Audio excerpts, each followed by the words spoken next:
Assalamualaikum warahmatullahi wabarakatuh. Perkenalkan, nama saya Delika Azahra dari program studi S1 Akuntansi Universitas Mercubuana. Video ini saya buat untuk tugas besar 2 Perekonomian Indonesia. Dan materi yang akan saya bahas adalah mengenai konsep dan tujuan dari kebijakan pemerintah mengenai otonomi daerah sebagai salah satu percepatan pembangunan di Indonesia. Dan masalah apa saja yang timbul akibat dari otonomi daerah, serta kebijakan apa yang dilakukan dari pemerintah pusat guna mengatasi masalah tersebut.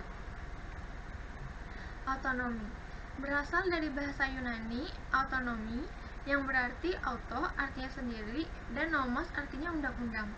Jadi, secara harfiah, otonomi dapat diartikan sebagai pemberian hak dan kekuasaan untuk mengatur dan mengurus rumah tangganya sendiri kepada instansi, perusahaan, dan daerah.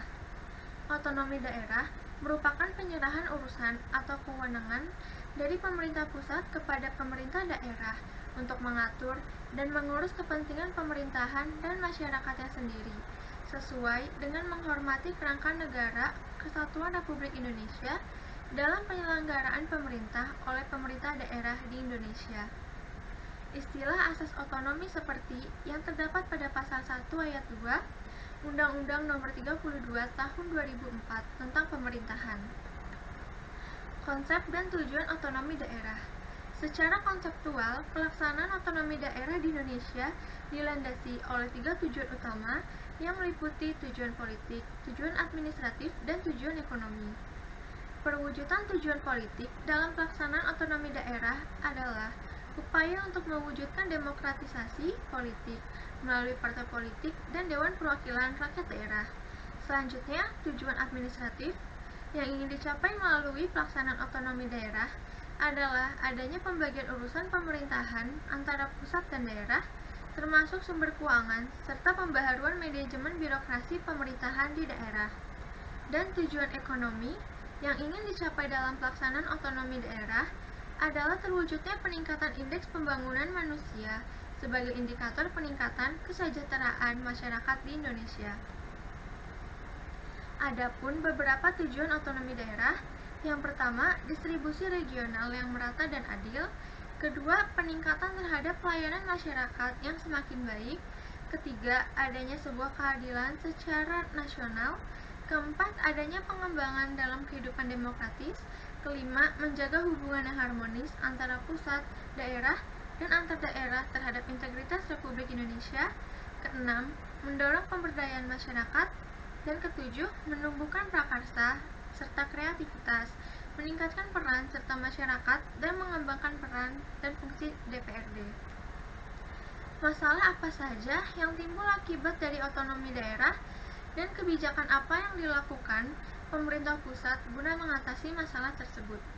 Yang timbul akibat dari otonomi daerah.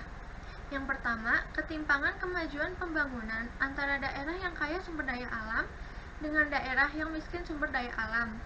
Kedua, semakin maraknya penyebaran korupsi di berbagai daerah, money politics, munculnya fenomena pragmatis politik di masyarakat daerah.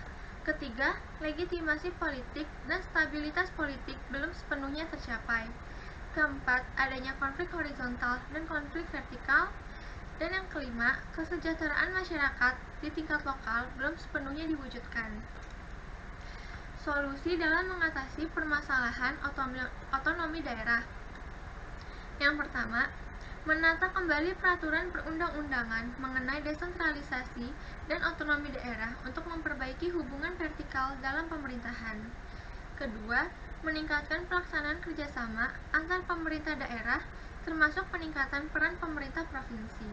Ketiga, memfasilitasi penyediaan, menyusun rencana pengelolaan, serta meningkatkan kapasitas aparat pemerintah daerah dalam rangka peningkatan pelayanan masyarakat, penyelenggaraan pemerintahan, serta penciptaan aparatur pemerintah daerah yang kompeten dan profesional. Yang keempat, meningkatkan dan mengembangkan kapasitas keuangan pemerintah daerah dalam rangka peningkatan pelayanan masyarakat, penyelenggaraan otonomi daerah, dan penciptaan pemerintahan daerah yang baik. Kelima, menata dan melaksanakan kebijakan pembentukan daerah otonom baru sehingga tidak memberikan beban bagi keuangan negara dalam kerangka upaya meningkatkan pelayanan masyarakat dan percepatan pembangunan wilayah. Dan keenam, transparansi pengelolaan keuangan dan kesadaran bagi seluruh pejabat daerah serta masyarakat untuk mendukung penuh pelaksanaan otonomi daerah dalam rangka mencapai kesejahteraan masyarakat. Contoh otonomi daerah, yang pertama, kewajiban pekerja di instansi untuk mengenakan seragam dinas. Kedua, adanya penentuan UMR atau upah minimum regional bagi pekerja swasta. Ketiga, penertiban pedagang kaki lima. Keempat, pengembangan daerah. Kelima, retribusi. Dan keenam, pajak daerah. Penggunaan kurikulum pendidikan setempat seperti penggunaan bahasa daerah yang dimasukkan ke pelajaran sekolah. Sekian video dari saya, kurang lebihnya mohon maaf. Wassalamualaikum warahmatullahi wabarakatuh.